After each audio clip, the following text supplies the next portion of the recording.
오늘 이제 세 명의 인물이 등장합니다. 오늘 본문에 말하고 있는 이제 바울이 등장하고, 그다음에 디모데, 에바브로 디도가 오늘 말씀에 나오죠.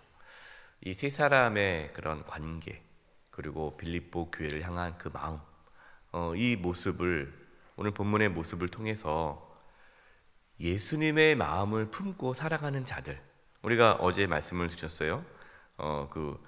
예수님의 마음을 품고 살아가는 자들이 어떠한 자인지를 말씀을 나눴고, 오늘은 그 모델입니다. 모델. 정말 예수님의 마음을 품고 살아갔던 자들이 어떤 자들인가, 바울과 디모데와 에바브로 디도의 그 모습 속에 그 예수님의 마음을 품고 복음에 합당한 삶을 살아가는 그 모습이 실제로 나타나는 거예요. 그래서 오늘 이 세 사람의 이 모습을 통해서 예수님의 마음을 품고 살아가는 것이 이러한 모습이구나를 오늘 깨닫고, 또 저와 여러분도 그렇게 살아갈 수 있기를 바랍니다. 바울은 지금 감옥에 있어요. 감옥에 들어 있는데 이 빌립보 교회가 문제가 생기고 어려움이 생기지 않았습니까? 그래서 본인이 갈 수 없으니까 사람을 보냅니다. 이 디모데를 보내요. 그리고 에바브로 디도를 보냅니다. 먼저 19절입니다. 내가 디모데를 속히 너에게 보내기를 주 안에서 바람은 너희 사정을 알므로 안위를 받으려 함이니. 디모데를 속히 보내는 이유는 이제 빌립보 교회의 상황을 알고 싶어서 디모데를 보내는 겁니다. 근데 많은 사람들 중에 왜 하필 디모데냐, 그 이유가 20절에 나와요. 우리 20절 같이 한번 읽어볼까요? 시작.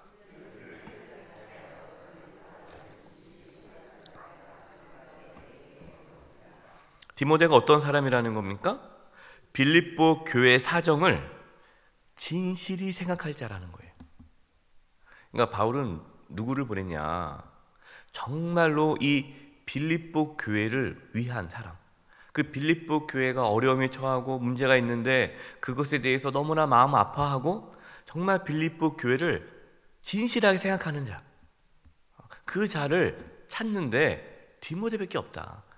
그러니까 디모데만큼 그렇게 이 빌립보 교회를 사랑하고 걱정하고 근심하고 잘 돼야 될 텐데 막 이렇게 그 생각하는 마음을 갖고 있는 사람이 없다. 여러분, 누가 예수님의 마음을 품은 자입니까?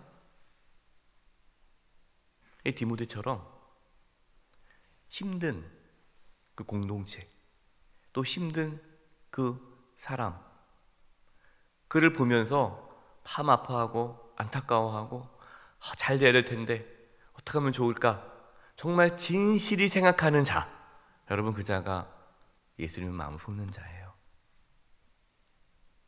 우리의 가족을 진실히 생각할 수 있길 바랍니다. 어떤 분들은 가족이 좀 아프나 안 아프나 왔나 안 왔나 관심도 없으면 여러분 예수님의 마음을 품는 자가 아니에요. 예? 서로 가족끼리 진실하게 생각하는 거예요. 그리고 형제 자매들끼리, 우리 믿음의 동역자, 우리 성도들 진실하게 생각하는 거예요. 우리 구역 식구들, 우리 여전도 회원, 남성교 회원, 우리 재직, 내가 속해 있는 공동체, 또 아니면 내가 늘 예배 듣는 아는 자리에 있는데 내 옆에 늘 앉는 권사님이 안 계셨어. 그러면 진실하게 생각하는 거예요. 왜 안 나오셨을까? 여러분, 이것이 예수님의 마음을 품는 자라는 거예요. 그냥 진심 없이 그냥 사람들 만나는 것이 아니라 누구를 만나도 그 사람을 진실하게 대하는 사람이 예수님을 만나는 사람이에요. 저와 여러분, 그렇게 사람들을 대할 수 있기를 바랍니다. 21, 22절입니다. 그들이 다 자기 일을 구하고 그리스도의 예수 일을 구하지 아니하되 디모데 연단을 너희가 안 하니 자식이 아버지에게 함과 같이 나와 함께 복음을 위하여 수고하였느니라. 바울이 디모데를 보낸 이유는 다른 사람을 찾아보니까 다른 사람들은 다 뭐 하고 있어요? 다 자기 일을 구하고 있어요. 그리스도 일을 구하지 않는다는 거예요. 다 자기 일에 바빠가지고 주님의 일에는 관심이 없는 거예요. 보내고 싶어도 그 교회를 가려면 또 멀잖아요. 복잡하고 힘들잖아요. 그러니까 자꾸만 이제 이게 관심을 딴 데 두는, 다 자기 일에 바쁘다고. 그러니까 보낼 사람이 없는 거예요. 디모데는 바울과 함께 복음을 위하여 고난을 받았고 수고를 하였다라고 합니다. 여러분, 수고하지 않고서는 하나님의 일을 할 수 없어요. 주님의 일을 하는데 수고해야 합니다. 어떤 분들은 수고를 안 하려고 그래요.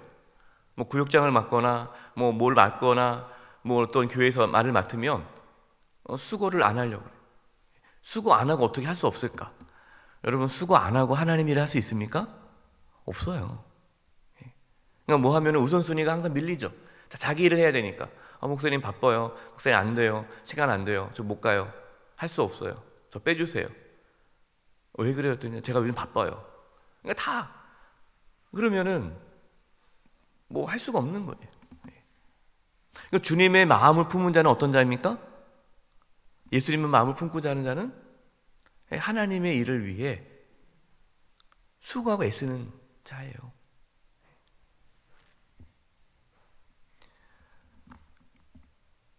저와 여러분, 주님의 일을 진심으로 감당할 수 있기를 바랍니다. 주님을 위해 수고하고 때로 고난을 받는 것을 기쁨으로 받아들일 수 있기를 바라요. 바울은 이제 디모데뿐만 아니라 에바브로디도를 빌립보 교회로 보낸다고 합니다. 그러면서 에바브로디도가 어떤 자라고 소개합니까? 25절입니다. 그러나 에바브로디도를 너희에게 보내는 것이 필요할 줄을 생각하노니 그는 어떤 자예요? 나의 형제요, 함께 수고하고 함께 군세된 자요, 너희 사절을 내가 쓸 것을 돕는 자라.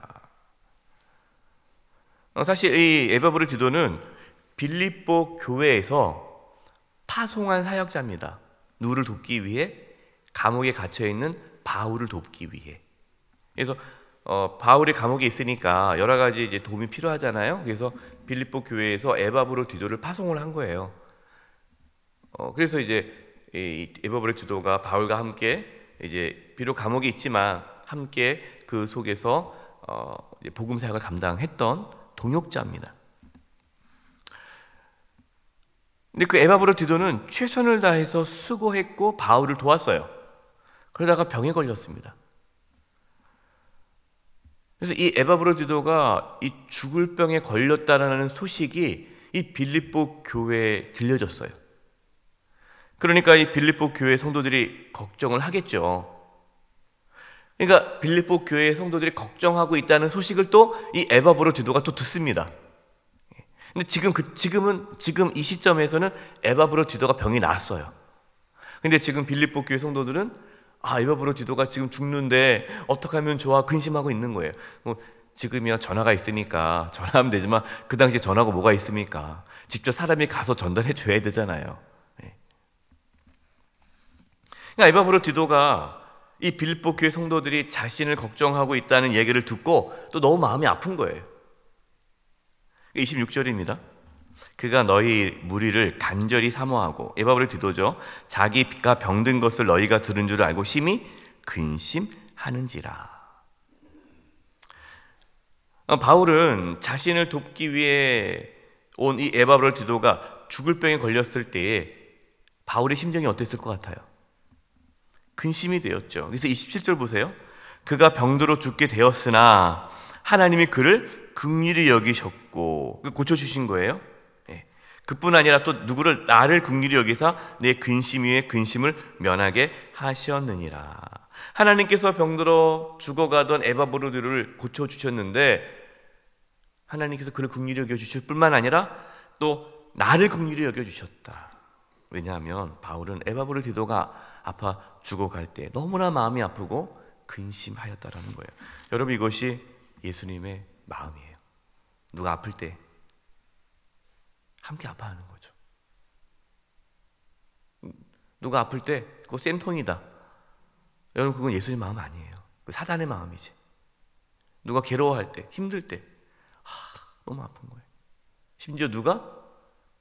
원수가 나를 괴롭히던 어떤 그 자가 어떤 어려움을 당했을 때 나 그럴 줄 알았어, 나 그렇게 괴롭히더니, 이게 아니라 아파하는 거예요.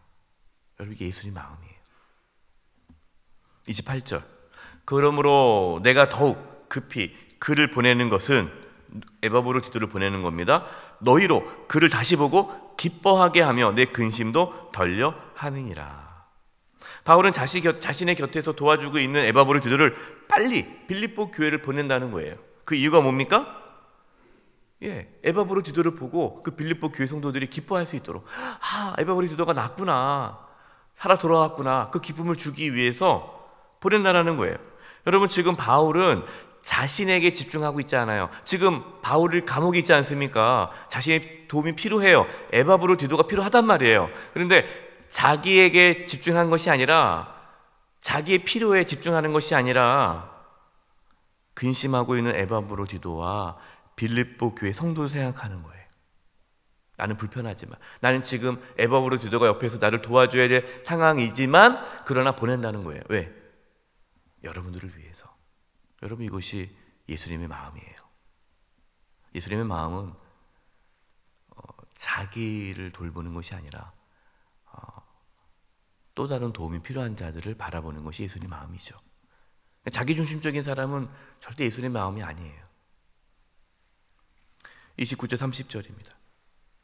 이러므로 너희가 주 안에서 모든 기쁨으로 그가 누구죠? 에바브로디도를 기쁨으로 영접하고 또 이와 같은 자들을 존귀히 여기라. 30절, 그가 그리스도의 일을 위하여 죽기에 이르러도 자기 목숨을 돌보지 아니한 것은 나를 섬기는 너희의 일에 부족함을 채우려 함이니라. 이 에바브로디도가 어떤 사람이에요? 죽기를 다하고 바울을 도왔던 사람이고, 자기가 아파도 열심히 하는 거예요. 아까 말씀드렸잖아요. 디모데도 그렇고 에바브로디도도 그렇고 주를 위하여 헌신한 자, 수고하는 자, 목숨 거는 자, 이게 예수님의 마음을 품은 자의 모습이에요. 근데 이제 이 에바브로디도가 이 빌립보 교회를 갔을 때 또 그 빌립보 교회 성도들 중에 이런 사람이 있을 거 아니겠어요? 치칠치맞게 바울 사도님 도와주러 보냈더니 자기 몸 하나 제대로 관리 못해가지고 짐덩이가 돼가지고 왔어? 또 이렇게 또 말하는 사람도 있을 거 아니겠어요? 도와주려 했더니 근심만 하고 왔네? 괜히 또 그러면 이 에바브로디도가 멋쩍을 수 있고 불편할 수 있으니까 그러지 말아라. 그를 기쁨으로 맞이하고 정말 존귀한 자로 여기라. 왜냐? 그는 목숨을 바쳐가며 일을 했다. 몸이 아파도 자기를 돌보지 않고 최선을 다했다. 그러니 그를 따뜻하게 맞이해 주라. 여러분이 얼마나 이 디모데, 에바브로디도, 이 바울, 이 세 사람이 얼마나 서로 사랑하고 또 서로 섬기고 서로 함께 하나님을 위해서 수고하는 그 모습이 얼마나 아름답습니까? 여러분, 이것이 예수님의 마음을 품고 사랑하는 자의 모습이에요. 저와 여러분도 함께 수고하고 함께 복음을 위하여 헌신하고 또 함께 서로의 필요를 돌아주고 또 서로 관심 가져주고 서로 생각해주고 서로 근심해주는, 서로 진실하게 생각해주는 예수님의 마음을 품는 자로 살아가기를 간절히 축원드립니다. 기도하겠습니다. 하나님 아버지, 저희들도 예수님의 마음을 품고 우리 주변에 있는 사람들을 진실히 생각하고 주를 위하여 헌신하고 수고하고 나 중심이 아닌 다른 사람 중심으로 살아갈 수 있는 예수님의 마음을 품는 자 되게 도와 주시옵소서. 예수님의 이름으로 기도드립니다. 아멘.